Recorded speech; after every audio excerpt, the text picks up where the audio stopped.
Let's learn how to use a cascading dropdown in SharePoint Online using the template at SharePointDashboards.com.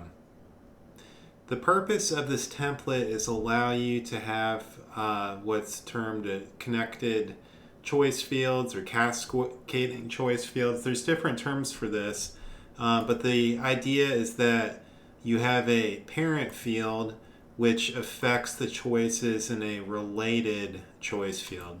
So in other words, when I switch this to vegetables, for example, it's only going to show me options related to that. If I switch it to breads, you can see that the options update. So you have two drop-down choice fields. One has choices cascading down based on the selection in the first. This works with another template available at SharePointDashboards.com, which is just the regular input drop-down template.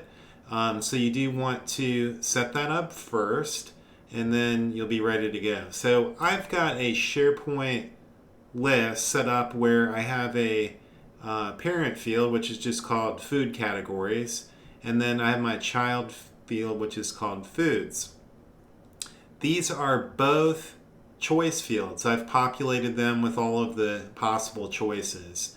So you do want to just set these up normally in terms of the choice selections. In terms of using the template, you're going to need to provide some information. So of course we need the names of the two SharePoint fields. So this SharePoint field name, as you saw in my case, is called foods. So I need to enter that here. And then the parent field is food categories, which is going to affect this one. So I just need to type that in. Okay, the next thing you're going to need to do is provide that mapping. You need to indicate in this template what are going to be the valid options based on those parent field categories. So in my case, I have 5 choices in that parent field: breads, desserts, fruits, proteins, or vegetables.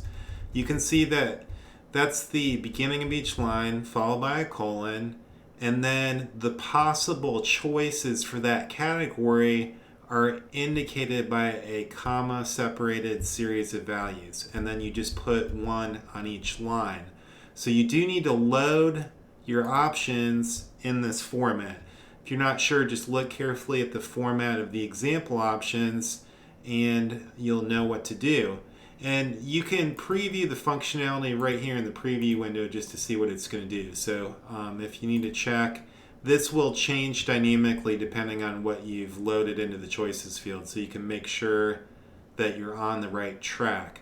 So in my case, those are the options I want to use. So I'm ready to go ahead and copy the template. So let's go ahead and do that. I'm going to do copy template and follow the directions in the box. And then I'm going to come over here and I just go to the column header and then column settings, format this column, advanced mode, and just paste in the code. And there you go. All right, so let's double check our functionality. So here's my food categories.